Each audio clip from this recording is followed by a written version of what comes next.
Greetings all you on the other side of the screen. I am the Overly Positive Fanboy, and this is Overly Positive Reviews.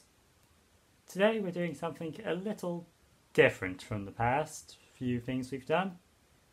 This time we're going to look at printed media. What can I say about Spider-Man? He's an icon on the same level as Superman and Batman. Ever since his first appearance in 1962's Amazing Fantasy No. 15, he's been wowing readers all over the world for 60 years by starring in like a billion comics. He's had his highs, he's had his lows. God, you know a story sucks when the writers are making fun of it while it's still publishing. He was Freaky Friday by Doc Ock that one time. He's formed long-lasting friendships in the superhero community and gotten married. He was never married.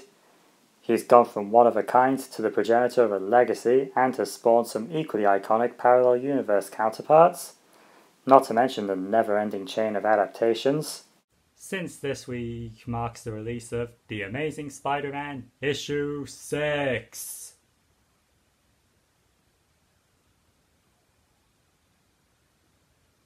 Legacy number 900!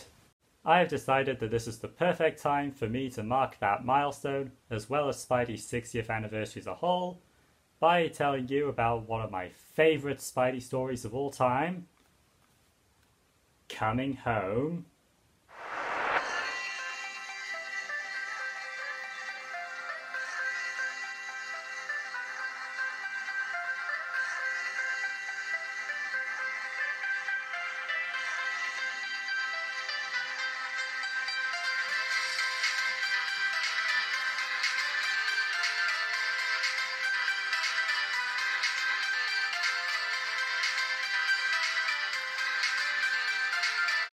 Coming Home sees Peter Parker's life turn upside down when a spider-powered old man shows up and tells him that his powers might be mystical in origin, and that an unstoppable predator is on his way to New York. This story is told in 6 parts, featuring in The Amazing Spider-Man Volume 2, issues 30 to 35.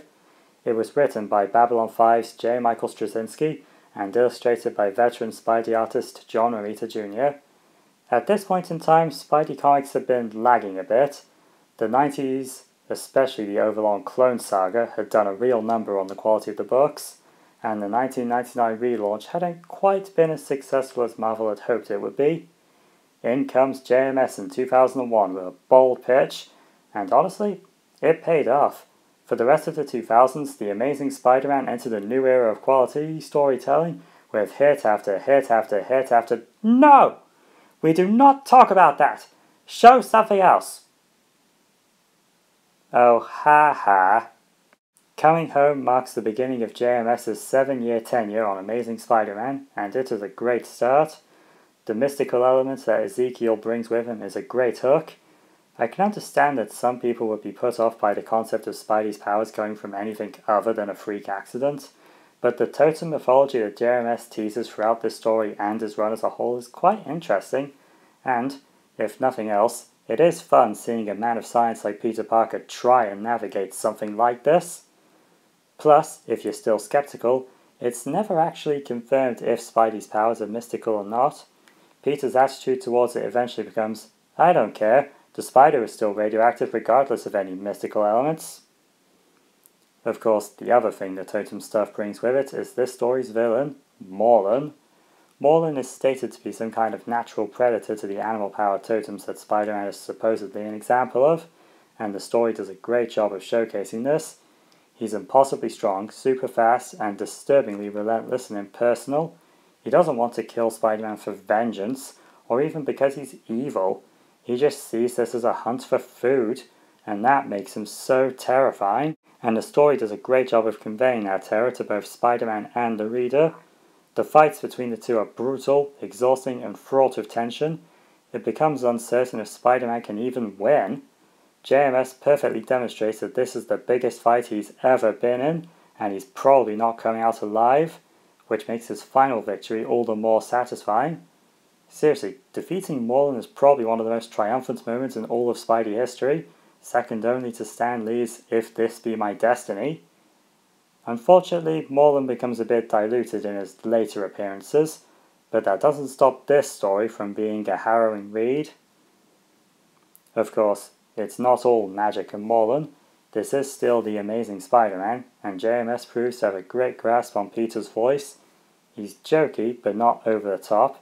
He has that New Yorker energy, but is also a good man through and through, always doing the right thing even if it would be smarter to run and hide. The secondary plot of this story is Peter deciding to become a science teacher at his old high school, which has seen better days. And this stuff does a good job of grounding things, counterbalancing the mystical stuff going on. Plus, his role as a teacher serves to push Peter forward in life and evolve him in a way that can provide new stories to tell, a mindset that JMS would continue to utilize in the very next story after this one. Well, I've talked enough about the writing. Now for the artwork. John Romita Jr. is an artist with a lot of Spidey experience and a very distinctive style. I know he's not for everyone, and I can agree that there are some places where his art seems ill-fitting, but I don't know. Maybe I'm biased because this story was my introduction to him, but I've always felt that Spider-Man was a good fit for his skills. Jur is a good storyteller, and his style suits the acrobatic nature of Spidey stories quite well.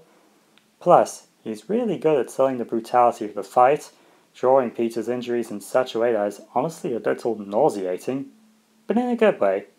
And believe me, he's still utilizing that particular skill in 2022. Honestly, I don't really have any criticisms of this story. Yeah, Morlun never really tops his appearance here. Sure, JMS never gets to properly resolve the totem stuff, and all the stuff he built got taken away by an editorial mandate to twist the character into a more classic mold that basically just matches the editor's childhood comics. Whatever. That doesn't stop this story from being a great read and one of my personal favourite Spider-Man stories ever made. The only warning I give is that there is a little bit of prior continuity casting a shadow over Peter's life here, mainly concerning his very recent separation from Mary Jane, but it's not that big an issue, and new readers can jump in no problem. Oh, and there's a school shooting in part 2. Nobody gets hurt, but it could trigger any survivors reading this. Well, that was The Amazing Spider-Man Coming Home, and this has been Overly Positive Reviews. Right now we're going to take a bit of a break for all of this, but we will be back in September as we take a look at The Return of the Jedi. Bye!